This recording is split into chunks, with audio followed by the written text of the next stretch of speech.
Welcome to today's Agile Business Conference webinar. I'm Alec McCutcheon from Unicom. We're the co-organisers of Agile Business Conference along with the DSDM Consortium. Today's webinar's on the theme of digital enterprise and organisational agility.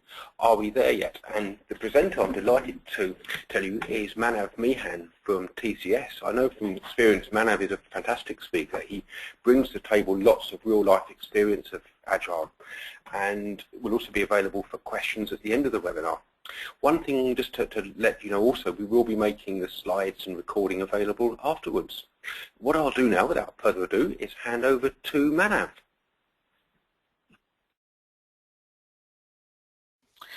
Thanks, Alec. I presume you can hear me okay, all of you. So, good afternoon, everyone. I'm hoping everyone's joining from UK or Europe. Otherwise, greetings in general. Yes, my name is Manav Meehan, as Alec mentioned there, and the topic for today is digital enterprise and organizational agility. Are we there yet? Now, Alec, from experience, will say I have a bit of a nag for stirring things up a little bit. So we thought, last time we covered what's Scrum for, what can we explode this time around? So why don't we talk about digital enterprise, which I'll explain in a moment what are the components of it, but I think essentially this is moving from what used to be a very analog or very sort of manual driven mode to where we are sort of today, almost reliant on a mobile phone for every single thing, including sort of doing presentations. I know I've done a lot of my emails on that. I'm sure some of you guys might even be watching this webinar on your sort of handheld devices. So clearly we moved and come a long way, but I'll specifically talk about sort of big data, the whole mobile side of things, and a lot of other things which we personally think in TCS are taking center stage when it comes to creating a digital enterprise. I'll then also talk about organizational agility. Now, Agile has been around for an awful lot of time, and I think it's about time we start to look at sort of what Agile has offered us in the last 11, 12 years. In fact, I was talking to one of the people who signed the Agile Manifesto over dinner on Friday, and we had some really good discussions. So that was Alistair Coburn, and it's very interesting where he used a phrase called post-agile. So in some sense, where we're going to talk about today is a little bit sort of the post-agile arena. Now, you can ask questions during the session as well, and I will happily take them if they are relevant to the context and we need to address them there and then. Equally, if we think that's something I'm going to cover a little bit later, then more than happy to sort of park them for that moment in time and then come back to it. I think I can already see a question or two there, which is probably more related to the setup aspects, hopefully, which have been resolved by now. I'll just quickly yeah, right. Okay, so a little bit about myself. So this is a snapshot we took from last year. Hopefully not much has changed. So I actually lead the Agile practice within Tata Consulting Services. If you are aware about Tata Consulting Services, then yes, it's a huge delivery organization without a shadow of doubt. Equally, it also has a small-ish but significant management consulting arm of it, within which we have all sorts of things from change management to architecture, and I actually lead the Agile practice within that. We actually don't call it Agile, which is the interesting part, because we look at it more holistically from Lean, Six Sigma, CMMI, so all sort of process improvement areas and organizational transformation pieces. So you can always find more information about me on the LinkedIn should you wish to. And I think I'll also very briefly emphasize on the fact that industry sort of changes perspectives, and I have been lucky enough to work across lots of industries, and I've spent quite a bit of time working for Yahoo Europe, where we did sort of drive a lot of digital movement forward, and I think and this is where I picked up in terms of my personal experience, that there is a lot of agile which can drive digital, and similarly there's a lot of digital which can actually drive agile. In some sense it's actually go hand in hand. You look at so many distributed teams today, and unless you have good ways of communicating, collaborating, and there's a whole set of tool set which is out there, it becomes very difficult. So I think that digital age, sort of 100 Mbps broadbands at our homes, is certainly helping drive quite a lot of that. So I'll sort of bring in my industry experience and perspectives into this webinar today. Actually, when I thought about the topic, this is where the very popular model around crossing the chasm was my first thoughts about the topic. Now, the idea is that this is typically your product journey. You can also talk about a transformation journey in this context. But quite often, innovators are the people who take a good amount of risks. They are early adopters in anything. So if you think about the digital, a new operating system comes out, a new device comes out, there are people who jump on it. They are the ones who would first try and break it, probably even try to see does it blend. Now, then there are kind of the vast majority of people, from the early adopters to late majority, early majority to late majority, the people who look at some sort of anecdotal evidence, want to see whether these things have actually worked for other people or not. Now, this is where the vast majority of generic population sits. But I think one of the things which I'll do in the presentation today is also highlight how it can appeal to the laggards, people who really want the solid proof that it really works. Now, in my role, in my organization, in my dealing, I deal with a lot, a lot of laggards who will just sit there and wait for the world to first sort of try and fail on it. Now, I'm sure some of you guys also have experiences where people would not be the first one, or even the late majority, to try it out, to say, my project, my program, my organization is too precious for any of this stuff. So unless you got a solid proof of this working elsewhere with 10 case studies and risk mitigation plan from my organization, there is no way I'm going to work. Now, plotting this, I mean, when I thought about the agile world, then clearly it has crossed the chasm. Quite often we talk about agility and not just agile. And also agile has various shades. And I appreciate some of you guys would be very experienced in agile ways of working. However, I'll still give you a very brief rundown of what we think agile means, because quite often when I get even 10 people in a room run a workshop, it'll be so interesting to see how the perspectives of people are different from one another, and how do they perceive what agile in the holistic sense is. And also, as I was talking to Alistair last week, I think they mentioned at the 10th anniversary of Agile, these guys sort of came together, at least 80% of the group who first signed the Agile Manifesto, and kind of exchanged the ideas or the state of Agile, how it is. I personally participated in the XP conferences around the same topic, and it was fascinating to see how Agile has moved on, whereas a lot of organizations I deal with on a day-to-day basis are still sort of what I call tinkering around the edges and try to get a better handle on how to start on the Agile journey. Okay, so, and there's a similar perspective on the digital side as well. You'll find people who are even today asking the question, how do I get my organization onto social media? Now I remember Waitrose starting their campaign to on I think it was Facebook and the Twitter, and they started to get all sorts of interesting messages from people saying, my dog won't eat any other biscuits and so on.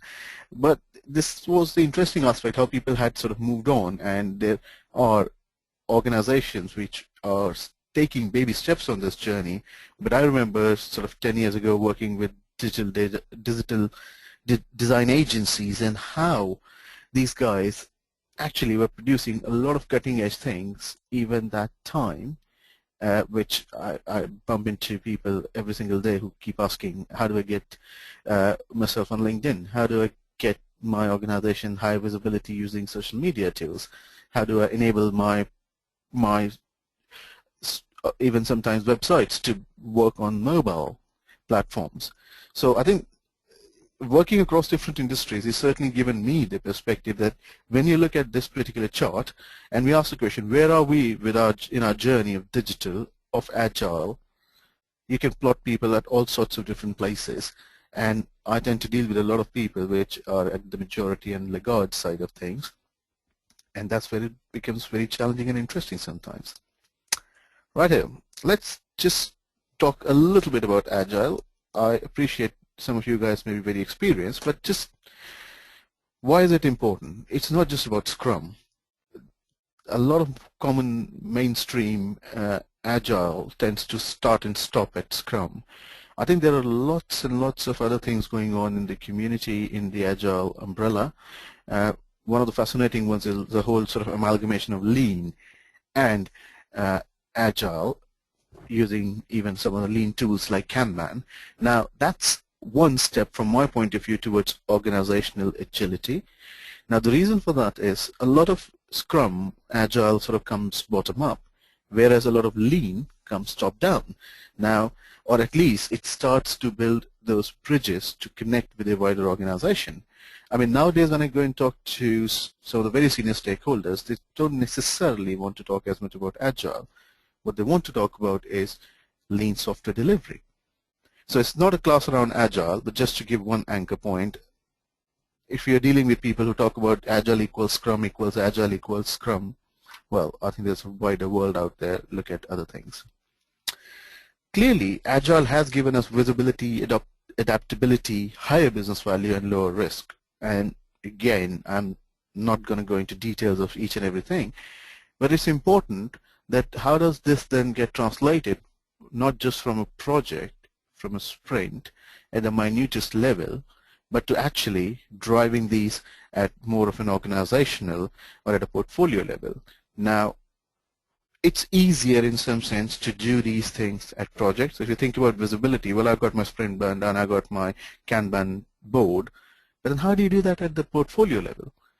And these are the questions which are getting asked increasingly, and I've got some examples to show you.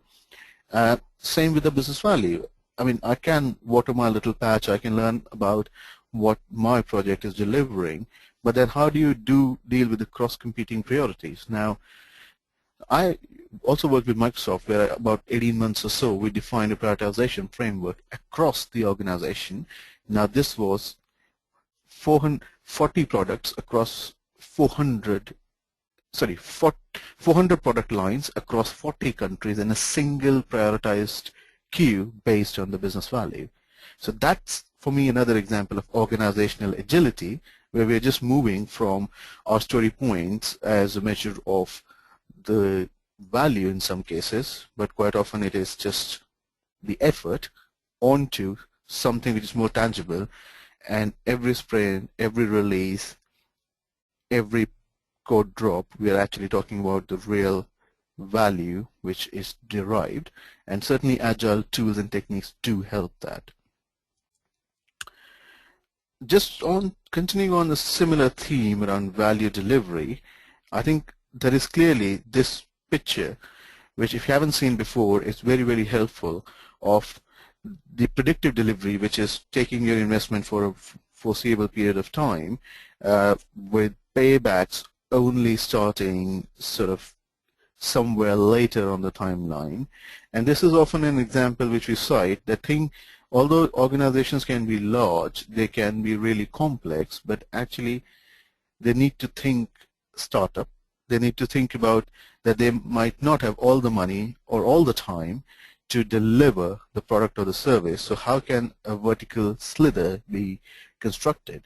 But again, not to just think of that at the project level, but thinking about that, combining various projects so that we are optimizing the whole, as we say in agile lean terms, but not just necessarily looking at a project being quicker on the timeline. Because quite often we also see the anti-pattern where people try and pull sort of more resources, or what they try and do is they try and get more focus from the business on one particular area, and as a consequence of that the others start to suffer. So when you talk about faster time to completion, and getting the products and services out there quicker, how could we do that across the board? And actually, interestingly, that's the theme of the Agile Business Conference this year, Agile across the board. Cool. So moving on. Now, again, if you haven't seen the Agile Manifesto, those are the broad statements it talks about: individual interactions over process and tools, working software over comprehensive documentation, customer collaboration over contract negotiation, and responding to change over following a plan. There's another statement which it talks about is, while there's value to items on the right, we value items on the left more. Now also, there has been a lot of debate around the manifesto in the recent past. I think in general it's fine, it's okay. It's the measures which I put down here, what I personally think is not an either-or approach. It actually gives the degree of agility. So when we're talking about an organizational context here, when you talk about the process, it could be empirical or it could be predefined. When it talks about requirements, it can be just in time or all specified upfront. Now, why is it important in case of an organization? Because I have seen, working especially in the banking and financial services, where people always say, oh, my requirements can't be just in time. As an organization, as a financial services organization who has to comply with this, that, and the other regulation, it all has to be specified upfront. That's actually so not true.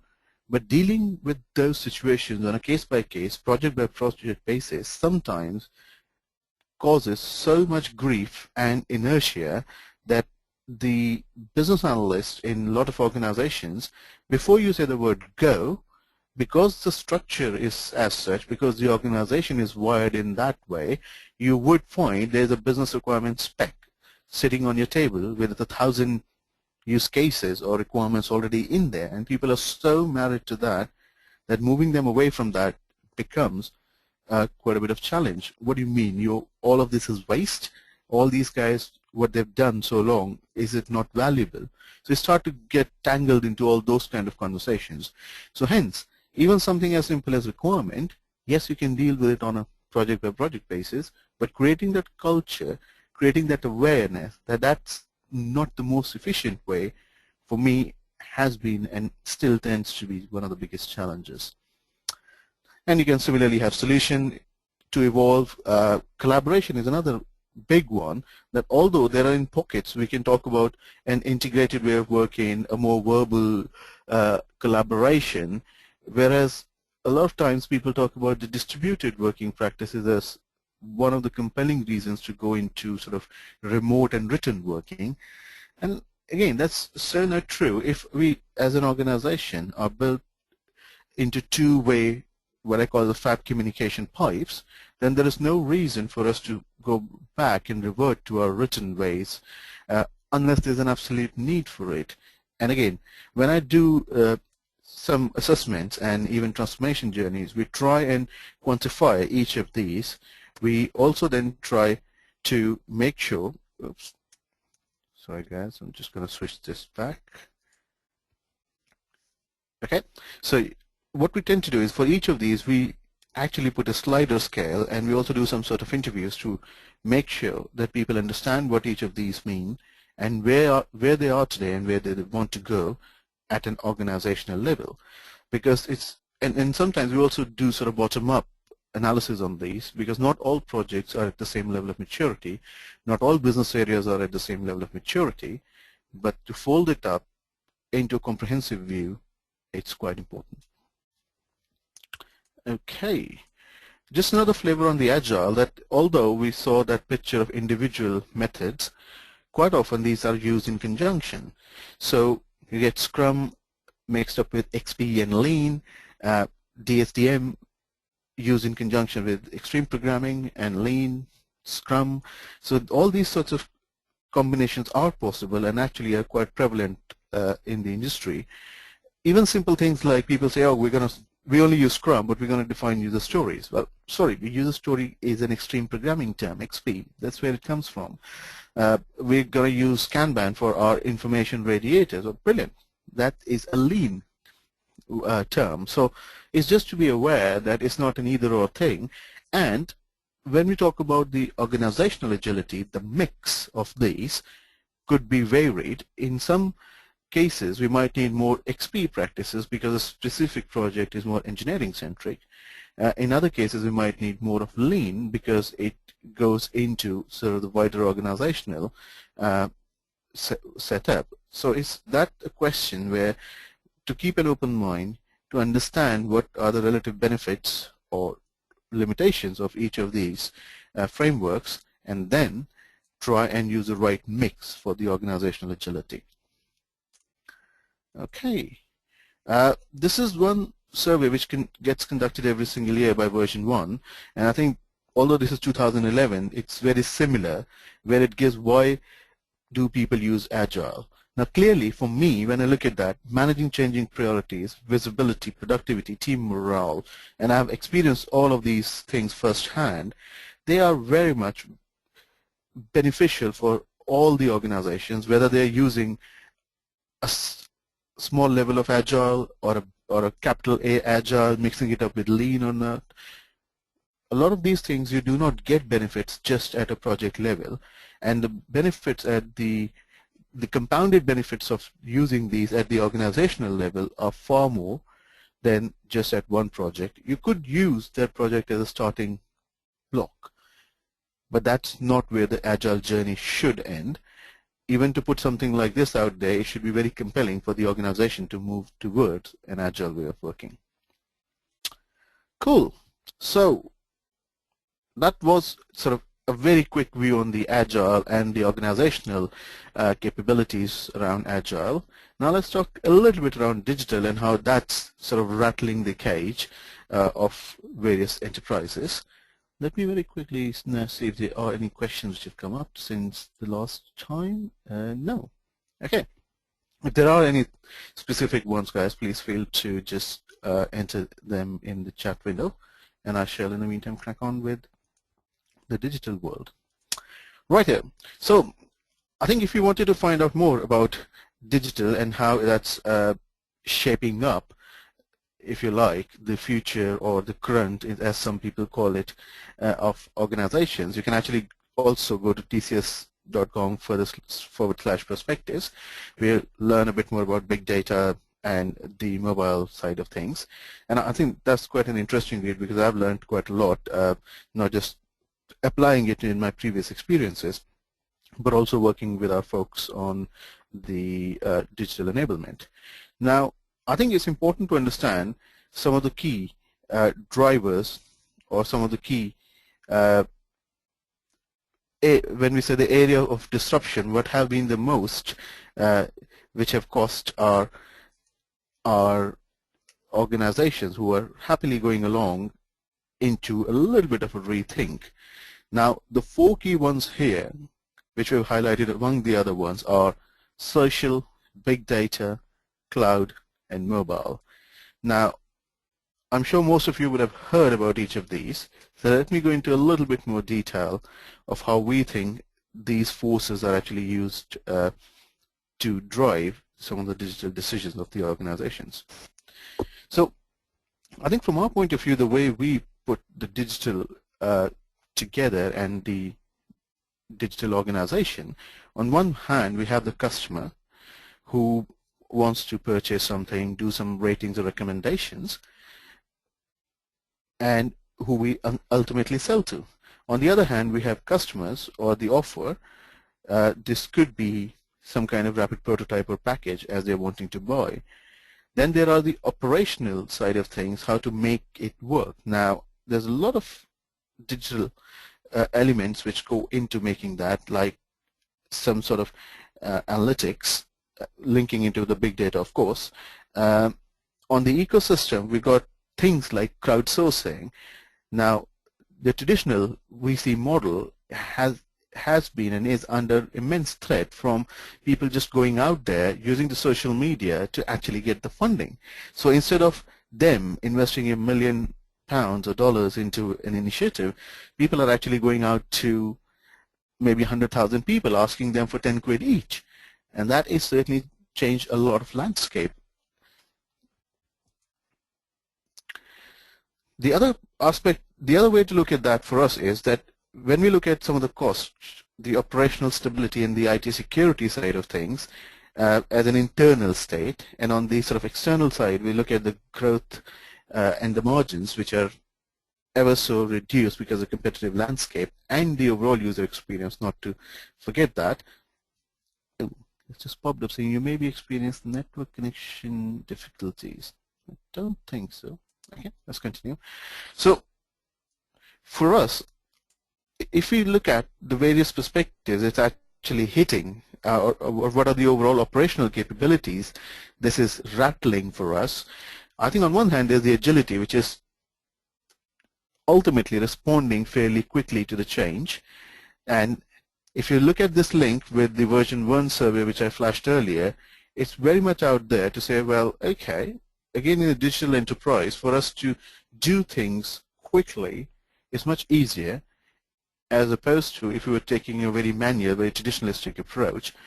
Even simple things like some sort of automated testing, the A/B testing, which I've seen performed in a lot of organizations and a lot of product suites before going live, is one of the greatest forms of agility and responsiveness for us, which is not always practiced if you're taking a very traditionalistic view of the world.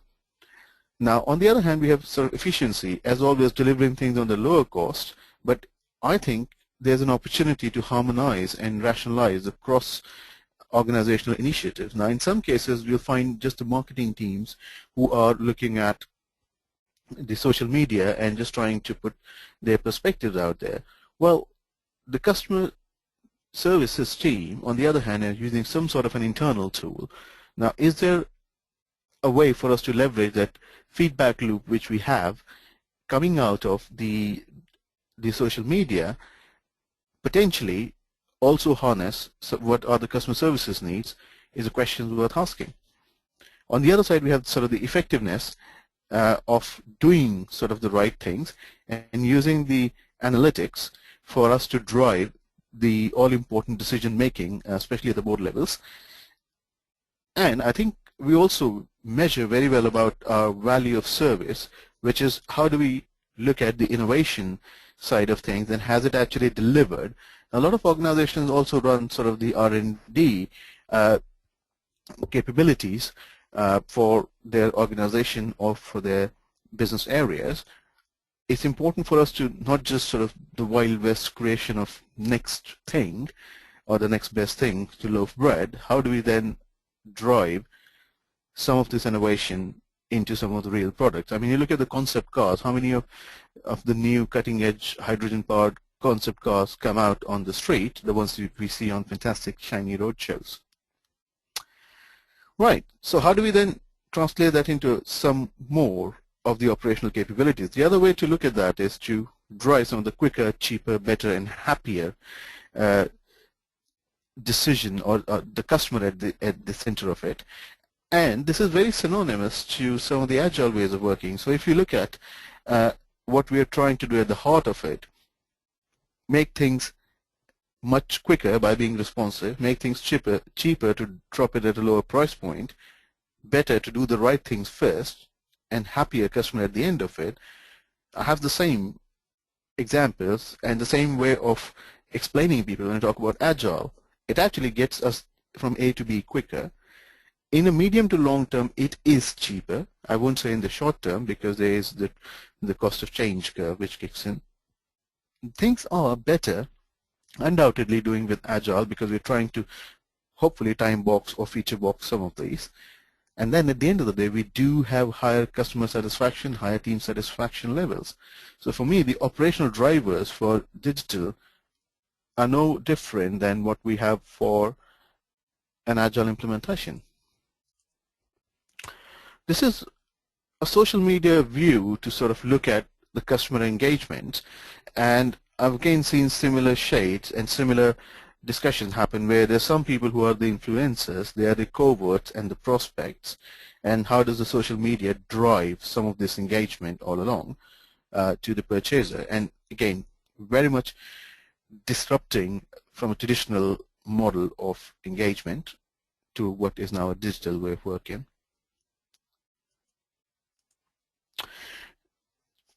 the frameworks which we use, and we often plot sort of customer journeys onto the digital map. So quite often they tend to be on the wavelength of discover, research, purchase, satisfaction, advocacy of the customer. And if you look at from an agile organizational standpoint, if we haven't done so, we should absolutely be looking at the personas. We should be looking at the customer journeys to drive a lot of our product development. Now, it doesn't always happen that way, but then that's what we're trying to change in an organizational agility context, where it's not about product managers even deciding what they think is the best. It's actually give us the name of the customer, and user story construct is a classic example where we see a lot of this sort of being brought to life. Now, on the framework side, we also then understand what is as is and what needs to be changed. Now, again, taking all these quadrants around channels, reporting, and analytics, for us to define where we are today and where do we want to end up being on this digital enterprise journey. And we do similar things, for example, in agile context, where we produce a similar sort of radar chart where we say, okay, what aspects to cover? It might be as simple as the business organization within a context doesn't quite align to the IT way of working. Okay, so how can we then influence that better? This is again summarizing that in a slightly different way, where we talk about the best, next, and the purposeful practice, how the KPIs sort of drive the agility, effectiveness, quality of service, and efficiency. Just conscious of time, I did want to cover a little bit more on the organizational agility front. Sorry, I should have muted my fan. Right, so moving on to the next aspect. Let me just quickly check if there are any questions. No?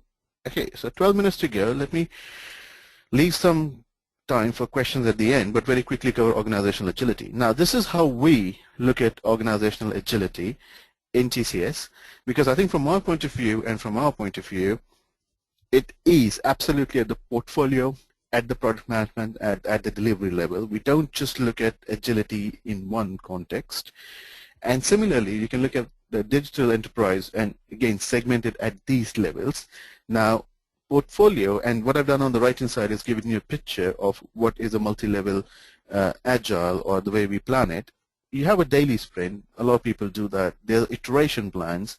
But then when we hook into the release, the roadmap, and the product vision, it becomes a whole lot interesting, and we start to sort of bring all of the organization together. For us, which is the sort of organizational strategy feeding into the top left, trickle it down to what would be the product strategy, and it's incrementally done at the delivery level. Quite often, when you talk about agile, it just tends to focus at the delivery aspects and at best go into the product level. But I think this is where the benefits can be exponential if we start to go into the further aspects of looking at the full business area and the organization as a whole. Let me just put up another view on the way large programs go into an agile way of working. So essentially, it's down to looking at a large release, which would probably be around 30 million or so, and we do get quite a lot of these guys, to start to think of them in the smallest possible way of what is the minimum possible feature set we can get out there. So anything from 1 million to 5 million. Benefits delivery, instead of being at the end, to do that much quicker. Rather than one method, we actually give them multiple agile methods to choose from. From a very high risk perspective, we move people across to what would be a moderate to maybe even low risk in some cases. And rather than having sort of peaks and troughs where people are saying, well, now all of my team is completely dedicated and haven't got any bandwidth, to have a persistent and regular working pattern, not even the burnout, because that can be one of the key challenges for us to watch out for. And rather than generalists, to look at more specialists and reusing the architecture. So from what would be a single pass through the system, we can look at something on the right-hand side where we got a roadmap, we got the pipeline, and we have the event management side of it, and we are looking at the sales, service, marketing, all cutting across in horizontal pieces for what would be a design, build, and test in the middle, and for lots of change, continuous improvement initiatives, and digital roadmaps sort of feeding into the early part of roadmap and prioritization. And with this, we don't just look at the sort of here and now, the sort of greenfield or the defects coming out. We're actually putting everything into one hopper at the organizational level, and including some of the complex initiatives and dependencies to drive some of the downstream delivery and enablement of these products. So I think from my point of view, this picture sort of sums it well in terms of how the digital enablement can feed into what would be an organizational hopper rather than just being onto one particular project or a program of work, which could be end up being a pet project for someone who just wanted to have their way in here. I think I'll probably stop at this point and start to take questions, given that we only got 8 minutes remaining. So let's open it up for the questions then.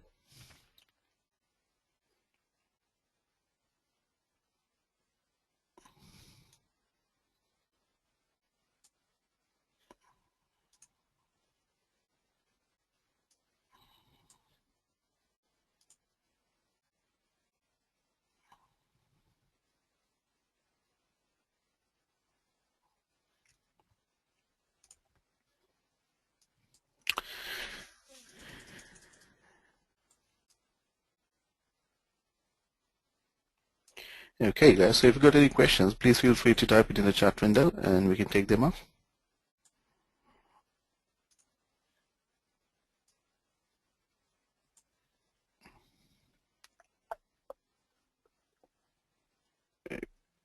Okay.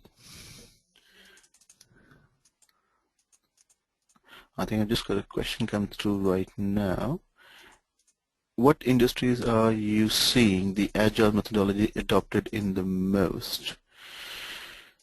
A very good question, James. I think if I look at, if I again think in my head around crossing the chasm picture, or the early adopters choose sort of the laggards. Right now, there's a lot of sort of late majority or the laggards who are adopting agile at the what I call the initial level, whereas so these would be industry like banking, financial services, insurance, which we are seeing a lot of that trend. And also, I think in case of the people who have used it for a while, like a lot of web industries, even the more consumer-facing industries, I think these guys now are moving to a point where they want to mostly scale agile and not just necessarily adopt it. So I think the focus for different industries is slightly different, but in terms of who are adopting it today, they're more sort of late majority on banks, retail, commercial, investment, and also all sorts of consumer and business insurance organizations, which I have seen as a trend lately. The next question is, how are utilities starting to use social media? Again, a very good question. I think what we have seen with the utilities organizations is that they do want to solicit the feedback. They want to be seen to be reaching out to the customers. And most of those have got some sort of a Facebook or Twitter presence. Now, what we've seen is that the flow of information mostly seems to be one directional, which is from the company to the actual consumers.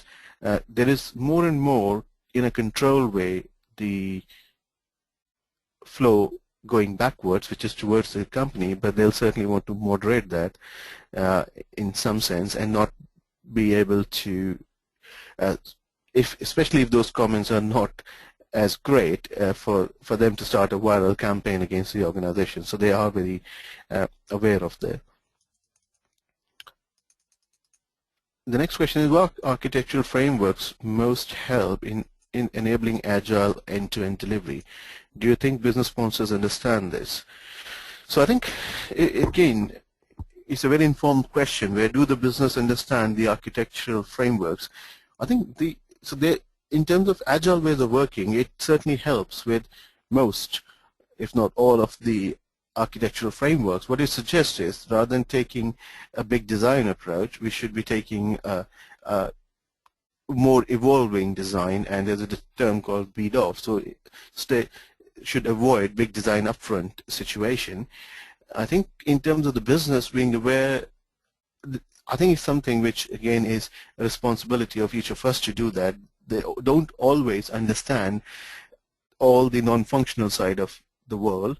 However, my experience suggests that they're more receptive to agile architecture and agile ways of working, because that puts less pressure.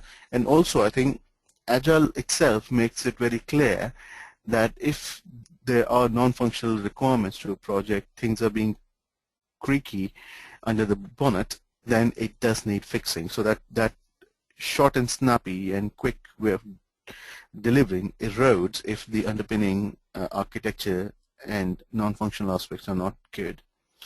Can lean startup approaches play an important role in moving away enough agile practices up to the CXO level? I think so, because lean is one so this is interesting, where even some of the semantics matter. If you go to the CXO and say, I'm going to do extreme programming, they'll be like, oh my god, I don't know, what will you do? The whole hell will break loose. But if you say, I'm going to do lean, oh well, of course, I mean, that can't be too bad. But essentially, when you talk about lean and you start to sort of eliminate the waste, you start to map the flows and also the value stream to identify where the bottlenecks are. I think those things are absolutely very valuable. So if you're doing agile and you want to be talking to the CXO level, I would absolutely suggest talk lean. If you haven't already read the book, there's a good book from Mary Popindick called Lean Software Development, which draws parallels from lean manufacturing from Toyota and how those could be used in the context of software development. Okay, the next question is, are companies incorporating digital information in their actual operations, i.e. sentiment or social listening? I think they are. We've seen increasingly organizations who have been including these digital analytics which they are receiving. I mean, for example, back in the day in Yahoo, we used to lay a lot of emphasis on the click-through rates. One of the other measure we used was the net promoter, that whether you would promote this product to your friends and family or not. So I think they are increasingly doing that, but as with everything, it is a little bit of a balanced scorecard approach where it's not just one of the measures, it's probably a mixture of these together. The next question is there any future for the traditional methods? Right, very, very good question. I think there is a future. It's not necessarily in its purest form, but I think we're seeing a lot of hybrids which are being used. So I think there are learnings for us to take from traditional methods, and some examples could be, if you're only using Scrum, out-of-box Scrum as it was defined, then it doesn't necessarily include things like risk management, release management. Now, new frameworks are trying to address that, but I think there are things which we should learn from the traditional methods and maybe use that as an overarching wrapper in places where we need more complexity and greater interaction over and above what is offered by the agile ways of working.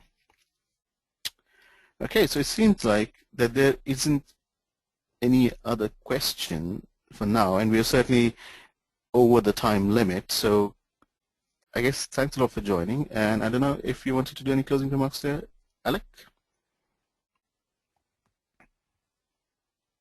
Thanks very much, Manav. That's excellent. Just to reiterate, we will be making the recording available and the slides online shortly. We'll send everybody on the webinar a link to that. Also, just one last reminder that Manav will be presenting a keynote on the first day of the Agile Business Conference this year. It's in London on the 9th and 10th of October, and the website is agileconference.org. And hope to see you there. Thank you very much indeed. Goodbye.